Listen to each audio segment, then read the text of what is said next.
Chers amis, Erev Tov ou Beshem Hashem, Naaseh ve Natzliach, on est ce soir, le jeudi 26 du mois de octobre, et puis nous sommes déjà passés au Yudbet du mois de Cheshvan. Il ratson que cette étude y a allé, juste un instant, excusez-moi, voilà.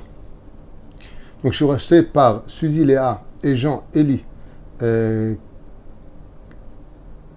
Chemis, pour l'élévation de l'âme de leur maman, Rebecca Chemis Bat Sarah. Roi Hashem, Tenachena Began Eden Elion, Vechol Shorvot Imah Bichlal, Arachamim Vasilichot Bechen Yehi Ratson le Nomar Amen, Tienish Matat Zorachim, puisque ce soir c'est sa Askara, à laquelle Bezrat Hashem, cette étude, Yalet Nishmata Kezoar Arakia Bashamaim, et merci à Suzy et à Jean d'avoir acheté ce chiour. On pensera, avec leur permission, à tous nos soldats, on pensera à une grande réfouach lema pour tous les malades d'Israël, on pensera à toutes ces personnes prisonnières, malheureusement, sur la bande de Gaza, en espérant qu'elles reviennent dans de bonnes conditions les plus vite possible à la maison, dans la chaleur et l'amour de leur famille. Be'ezrat Hashem Yitbarach, et on commence tout de suite cette première étude. Nous sommes dans la paracha de Lech Lecha, une paracha qui se divise en beaucoup de sujets différents. Je ne sais pas exactement compter, mais il y en a vraiment beaucoup, pour lesquels il y a lieu de la sim lève. Donc on va apprendre de cette paracha 3 enseignements à partager ensemble.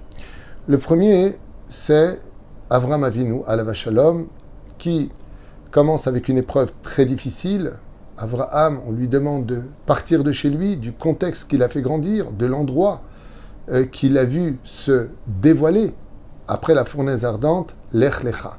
Va pour toi. On a fait beaucoup de cours sur ce mot Lech Lecha que je vous conseille de voir sur Torah Traim. Quoi qu'il advienne, Avraham ne part pas seul, il est accompagné de son beau-frère et de son neveu, Lot, fils de Haran, puisque Lot est aussi le frère de Sarah et Menou.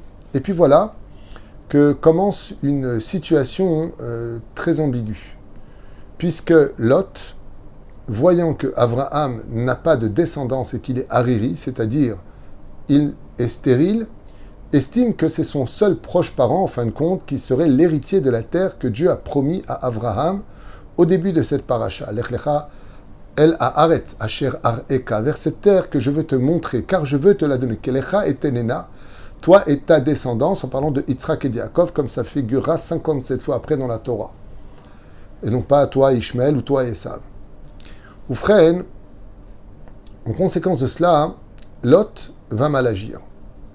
Et qu'est-ce qu'il fait? Rashi nous dit, il va demander à ses bergers de libérer la muselière de ses troupeaux, qui étaient très nombreux quand ils ont quitté Haran, afin qu'ils puissent brouter sur les terres des 7 peuplades cananéennes de cette époque.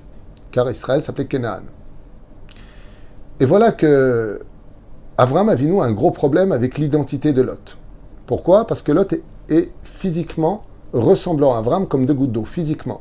Mais au niveau de l'âme, comme le ciel et la terre. Et donc, bizarrement, la conduite d'Avraham va nous mener à une grande réflexion. Il va dire à Lot, choisis ton chemin. Si tu veux aller à droite, moi j'irai à gauche. Si tu veux aller à gauche, moi j'irai à droite. Et les sages s'étonnent énormément en nous disant, mais Akadosh Baruch Hu, il t'a promis la terre à toi. On ne rentre pas en massa ou matan, on ne rentre pas en shalom avec une personne qui est un imposteur, qui veut te prendre ta terre. Et dans le cas échéant, comme c'est un peu le cas de nos territoires occupés ici, par un peuple inventé de toutes pièces qu'on appelle les Palestiniens, j'ai pas honte de le dire, c'est historique, il n'y a aucune insulte. Peuple sans aucune racine historique. On veut nous prendre notre terre. Top, c'est. Aval, Avraham Avinu, lui, dans son contexte, contrairement à Yoshua bin Nun, qui va mettre les points sur les i, va négocier avec Lot. Et il lui dit, si tu vas à droite, je vais à gauche. Mais attends, mais t'es qui, Lot? T'es rien du tout. Tu as le mérite d'accompagner Avraham Avinu, tu as le mérite d'être dans l'histoire, mais tu l'accompagnes. 3 raisons sont données à cela. La première raison, c'est une raison morale. Avraham est celui qui rapproche les gens, qui les éloigne pas. Donc il sait que la terre d'Israël fait déjà la capara des fautes, il connaît des défauts de son beau-frère et de son neveu. Il ne peut pas lui dire retourne à Haran, c'est un endroit d'idolâtrie. Donc il ne peut pas se séparer de lui, parce qu'on va dire, alors quoi, tu rapproches les étrangers, ta propre famille, tu l'éloignes. Problème de conscience, comme le prescrit Rashi à Kadosh, qui a dû faire mourir son père de peur que les gens ne disent d'Abraham, tu vois, il a laissé son père vieux, il n'a pas fait le respect des parents, il se prend pour un religieux. Donc Lot a un problème de conscience. Deuxième explication, eh bien, il sait que de Lot doit venir le Melech HaMashiach. Effectivement, de Lot vont naître par ses deux filles, deux nations, Ammon et Moab. De Moab viendra Ruth, qui mettra au monde Pérez, qui remettra au monde Oved, et qui mettra au monde Ishaï. Et par la suite, le roi David, duquel viendra le Mashiach. Et il sait pertinemment, Beroach HaKodesh, car il est prophète, que de Lot doit venir le Messie. Donc, je vais t'envoyer quelque part. Je vais t'envoyer quelque part, et ce sera à toi de choisir. Mais il sait où Lot veut aller. Là où il y a de l'impureté, là où il y a de la débauche, là où il y a de l'injustice. Parce qu'il est injuste. Alors, il lui dit, va là-bas, c'est pas plus mal. Et pourquoi? Vous savez que le Satan, jusqu'à aujourd'hui, cherche comment tout faire pour retarder la Géoula. Et il cherche comme nous qui est le Mashiach. Quoiqu'il n'y a pas de mitzvah de savoir où est le Mashiach. D'après vous, si la police devait courir après un brigand, quel serait le dernier endroit au monde où elle cherchera à le trouver? Dans un commissariat de police. Ce serait la meilleure des planques. D'aller dans la salle du commissariat de police, attendre là-bas, s'il t'attend pour passer. Tu peux être certain que la police courra dans toutes les rues pour te trouver. Mais de se dire, t'es à la station de police, ça c'est pas possible. Ainsi a réagi Abraham. Sachant comment son neveu allait réagir, et que de lui viendrait le Mashiach, est-ce qu'il y aurait mieux que de l'envoyer en enfer de Sodome et Gomorre, là où le Satan n'ira certainement pas le chercher? Et c'est exactement ce qui s'est passé. Il y a une troisième explication, qui est celle du cours, de ce premier volet de cette paracha. Quand on observe bien les mots employés, Al tieriv benenu, qu'il n'y ait pas de dispute entre nous. Et ensuite, il y a marqué Al tiemeriva, et qu'il n'y ait pas de dispute. Ça veut dire que la Torah nous annonce qu'il y a une dispute au masculin qui a lieu entre les bergers d'Abraham et les bergers de Lot. Mais quand Abraham reprend le dialogue, il dit Al tiemeriva. Il fait passer le masculin au féminin. Quelle différence entre l'un et l'autre? Le masculin n'engendre pas. Le féminin tombe enceinte et donne des enfants. Abraham a peur que cette dispute engendre trop de disputes. Donc pour éviter les conflits, comme on est de la même famille, de toute façon, tu vas te noyer tout seul dans ton propre verre. C'est comme cette population palestinienne qui a créé le Hamas et qui eux-mêmes aujourd'hui souffrent d'être les boucliers humains du Hamas. Ou alors sont d'accord avec eux, pour certains. Et quoi qu'il advienne, quand tu veux, d'une certaine façon, te piéger, alors tu t'auto-pièges jusqu'au bout. Au frère Abraham Avinu alav shalom, qu'est-ce qu'il fait? Eh bien, il propose une chose, une trêve des disputes. Et on avait de se disputer. Si tu veux aller à droite, moi j'irai à gauche. Et si tu veux aller à gauche, alors moi j'irai à droite. Kipshuto. On raconte une histoire qui s'est passée à propos de deux associés qui...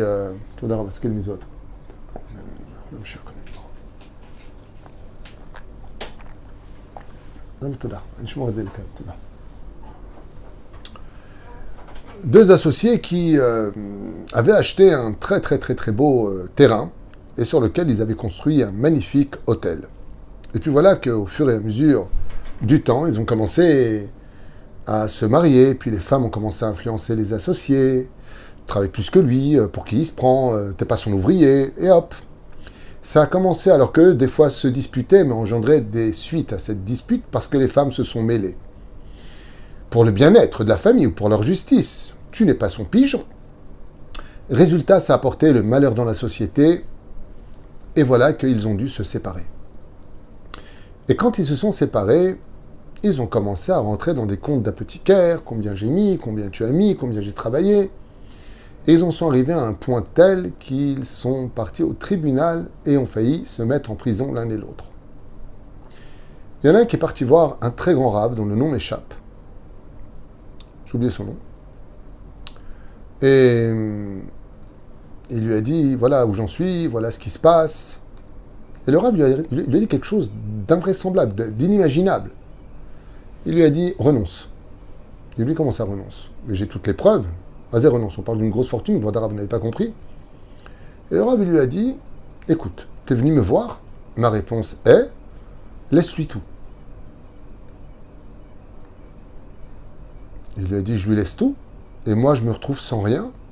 Il lui a dit, je te promets que tu gagneras plus que lui. Il a embrassé la main du Rav. C'est un Rav Ashkenaz, je ne me rappelle pas le nom, le méchané. Je suis désolé, je ne me rappelle pas. Et il vient le voir, il lui dit, au fait, il n'y aura pas de procès entre toi et moi. Le terrain et l'hôtel, je te les laisse. Fou de joie.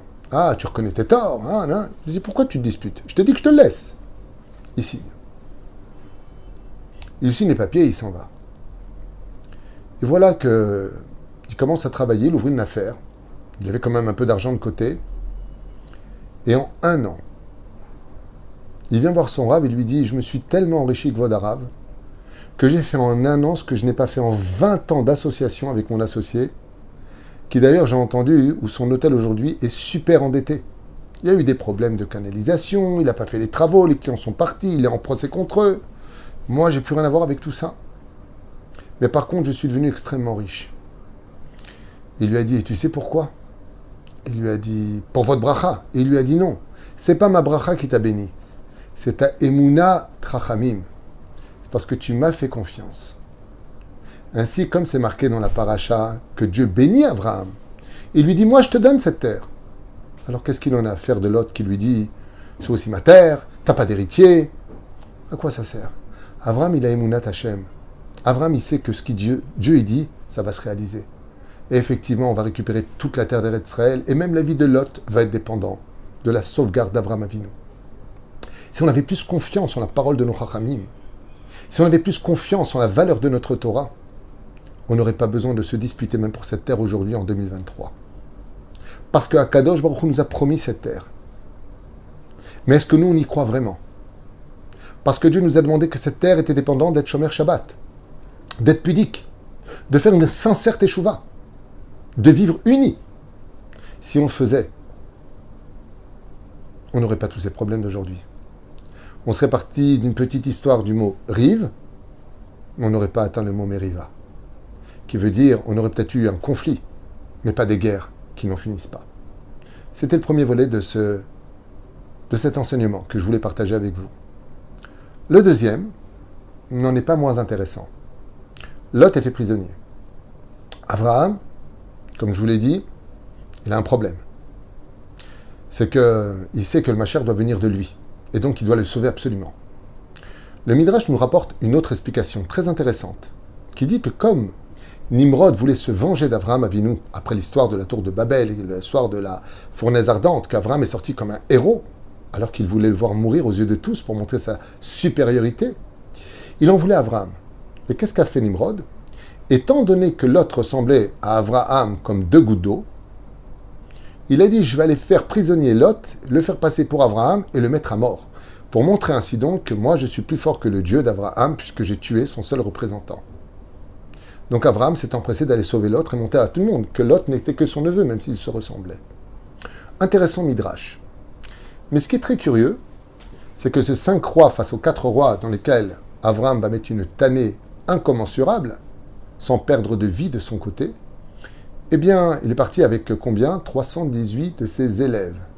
Gematria, Eliezer. Comme ça dit le Midrash, il est parti simplement avec Eliezer. Il y en a qui disent qu'il est parti avec 318 Bachuri Yeshivot de ces Yeshivot qu'il avait créés à l'époque pour y enseigner la Torah, même si elle n'était pas encore officielle, puisqu'on n'avait pas reçu la Torah hors Sinaï, c'était avant, car la Torah était vécue de façon officieuse et non pas officielle. Eh bien, d'ailleurs, la Gemara nous dit que c'est parce qu'il a sorti 318 Bachuri Yeshivot qui étudiaient comme ça dit la Gemara, parce qu'il les a sortis de l'étude de la Torah pour les emmener faire la guerre à l'armée, que notre peuple descendra 400 ans en Égypte. Comme ça dit la Gemara, je ne me rappelle plus des références, comme j'ai des problèmes de mémoire en ce moment, je préfère ne pas m'avancer même si je pense que j'ai raison, mais je vérifierai tout à l'heure. Quoi qu'il advienne, c'est Machekatouf. Et il gagne cette guerre. Et voilà que vient un homme, Malkit Tzedek, Shalem. Qui est Malkit Tzedek? Rachid nous dit c'est Shem. Il vient avec du pain, il vient avec du vin. On a vu poser la question, il manque du boursin. Ça veut dire quoi? Il vient avec du pain, il vient avec du vin. Quel rapport? Écoutez bien ce que nous disent nos Chachamim. comme c'est marqué, Malki Tzedek Melech Shalem, Oti Lechem Beyahin, Bechulei Veivaïcheu. Et il a béni. Au sage de nous dire, mais je ne comprends pas, vous savez que ces deux éléments, le pain et le vin, sont les deux éléments principaux de toutes les fêtes juives. Il n'y a pas une fête sans pain et sans vin, ce qu'on appelle Seudat Mitzvah, le Kiddush. Tu te maries, tu fais une brit mila, tu fais ce que tu veux, peu importe, Shabbat, Yom Tov, toujours du pain et du vin. C'est comme ça que ça se passe chez nous les juifs. Et on pose la question, on va dire, mais quel rapport entre une guerre et sortir du pain et du vin, alors qu'il y a eu des morts? C'est parce que les gens ont dit, tu voyais, Avraham Avinu alav shalom, en fin de compte, ce n'est pas un homme de paix, ce n'est pas un homme qui résout tout par le dialogue, il est des fois obligé de verser du sang, comme il a tué toutes ces armées-là, pour libérer une seule personne. Tant de vies de perdues pour une personne. Donc Avraham a un peu perdu de son statut aux yeux des autres. Et Malki Tzedek, Melech Malki Tzedek, il est venu, il les a donnés à Avraham, du pain et du vin. Et quand se sont assis les rois, alors qu'Avraham subissait une épreuve très difficile, celle du partage du butin qui était très important, il refusera. En disant, je ne veux ni la lanière d'une sandale, par laquelle on aura le mérite par la suite de mettre les téphilines, car il a renoncé au monde matériel pour mettre les téphilines, ni une frange pour laquelle nous mettrons le talit. Les Chachamim nous disent que Malki Tzedek a pris la défense d'Avraham devant les rois qui ont dit à Avraham, en fin de compte, tu n'es pas un berger de paix, tu es aussi un homme de guerre. Et Avraham a répondu, des fois, pour faire la paix, il faut faire la guerre. Des fois, pour obtenir une paix réelle, il faut donner une tannée à ses ennemis. Sinon, ils ne comprennent pas. Parce que des fois, c'est le seul langage qu'ils comprennent. En malasot. On ne fait pas d'omelette sans casser des œufs. Donc, je fais tout pour éviter. Mais si je n'ai plus le choix, alors j'agis. Très bien. Seulement, il y a un très très bel enseignement qui est donné ici et qui dit qu'effectivement, le pain, avant d'être du pain, c'est du blé. Dans la bénédiction, Zebor et Peri Ha'adama. Il vient de la terre. Mais qu'est-ce qu'on fait? On le transforme. Et quand on le transforme, il devient Motzi Lechem Minaretz, la reine des solides. À Motzi Lechem Minaretz, quand tu le fais, tu ne fais plus les brachot sur le repas. Il lui dit, ainsi je suis. Quand je vais en guerre et que je descends jusqu'à la terre, c'est pour l'élever à quelque chose de plus grand. Ainsi donc, on apprendra que c'est pas parce que le premier juif de l'histoire était un homme de bonté, gentil, qui a accepté toutes les négociations depuis 1948, et que 1948, c'est la date de naissance d'Abraham Avinu depuis la création du monde. Il est né en 1948. Que je suis un frayeur, que je suis un pigeon. Ne pensez pas que les ennemis d'Israël peuvent se permettre de nous cracher dessus quand ils veulent, s'ils veulent et comme ils veulent, en menant l'opinion publique avec des médias mensongers, qu'ils soient historiques ou sur le terrain. Il n'y a pas marqué pigeon ici. Alors on l'élève au niveau de la Motzi Lechem Minaretz. Et le vin, avant qu'il ne soit du vin, sa bénédiction Zebor et Peri Ha'etz, ça vient du raisin. Mais maintenant, Avraham, il prend sa coupe et il dit Boré Peri Hagefen, qui est la reine de toutes les boissons. Il dit c'est toute la différence entre le peuple d'Israël et les nations du monde. Quand nous on rentre en guerre, c'est pour relever quelque chose de plus grand, quelque chose de plus important, quelque chose de plus loyal et de plus royal. La Chen Omeret à Torah, qu'il est venu avec du pain et avec du vin. Pour nous enseigner aussi pour nous-mêmes, que combien même si on devait rentrer dans les conflits de la vie, ce sera pour relever de ce conflit un plus grand shalom pour la suite. Car c'est le but de tout conflit sur terre. La troisième chose, qui sera le dernier volet de ce cours-là, eh bien, c'est tout simplement pour nous faire réagir. La Torah nous parle bizarrement de la beauté de Sarah. Ata yadati ki efat mare et at. Maintenant, je vois que tu es belle. Abraham a peur. Abraham est né de peau blanche. Sa femme est de peau blanche. Le Midrash te dit d'ailleurs, il lui a mis du teint noir sur la peau pour la faire passer pour une cananéenne, qui eux étaient de couleur noire. Mais Abraham est né de couleur blanche. C'est une question qui m'a été posée, donc je réponds. S'il voit ce cours, il aura sa réponse. C'est ça? Parce qu'il vient de Shem. Les Sémitiques étaient de couleur blanche. Cham est de couleur noire. C'est ça? Comme ça, c'est marqué en tout cas dans la Torah. Et donc, Abraham découvre que sa femme est belle. C'est curieux, cette vision des choses. Pourquoi est-ce qu'une femme est belle? Eh bien, au sage de nous dire, parce qu'elle n'a toujours pas eu d'enfant. Car quand une femme est enceinte et qu'elle a un enfant, elle transmet une partie de sa beauté dans cet enfant. Donc, Abraham regarde sa femme et dit « Ata yadati » Bon, j'ai toujours su que tu étais belle, Lama, parce que tu n'as toujours pas eu d'enfant. Donc tu as gardé la beauté de l'innocence de ta jeunesse qui t'accompagne au fur et à mesure de l'âge. Le Balatourim et d'autres explications interviennent, Rabbeinu Hacher et tout ça, qui disent pourquoi? Parce qu'ils venaient de voyage. Vous le constaterez quand une femme voyage même en voiture, elle se maquille avant de descendre, elle voyage en voiture, et avant de descendre de la voiture, elle se remaquille. Pourquoi? Parce que le voyage enlaidit la femme, lui fait perdre de son teint, de sa beauté. Comme elle venait à d'autres chameaux, on aurait pu penser que Sarah, malgré sa grande beauté, est perdue de sa beauté. Seulement Abraham se rend compte que sa femme n'a rien perdu de sa beauté malgré ce long voyage à d'autres chameaux, malgré la famine. Selon le Sod, Rabbeinu Moshe Harlap explique dans son livre Mémarom qu'Avraham Béhémet, il a vu sa femme qu'une seule fois le jour du mariage, et pour ne pas tomber dans l'esprit animal de la beauté physique dont l'homme est tellement attiré, il n'a plus jamais regardé sa femme. Seulement, arrivé en Égypte, il a dû la regarder. Pourquoi? Pour ne pas la mettre en danger, et il l'a cachée dans une caisse, de telle façon à ce qu'il puisse passer la douane sans repérer Sarah. Seulement, elle a été repérée pour X raisons. Oufren, il y a une très belle explication très profonde qui dit qu'en réalité, Abraham, il connaissait très bien la beauté de sa femme. Seulement, il n'avait aucun Yetzerara, tant qu'il n'était pas arrivé dans le pays de Elialité, la reine des démons. Car Abraham et Sarah étaient les réincarnations de Adam et Ève. Et que jusqu'à ce moment-là précis, Abraham Avinu était comme Adam Arishon avant la faute. Mais qu'arrivé aux frontières de l'Égypte, au pays de la frontière du Etzadat Tovara, de la civilisation la plus importante, la métropole du monde, là où jusqu'à aujourd'hui, nos physiciens, les plus grands savants n'arrivent toujours pas à comprendre comment ça a pu être construit à une telle époque, eh bien, s'est réveillé en lui le Etzadat. C'est-à-dire qu'au moment où Abraham est rentré en Égypte, le Yetzerara est enfin rentré en lui, car il a dû se confronter à l'arbre de la connaissance du bien et du mal, là où étaient enfermées toutes les clipotes depuis la faute originelle.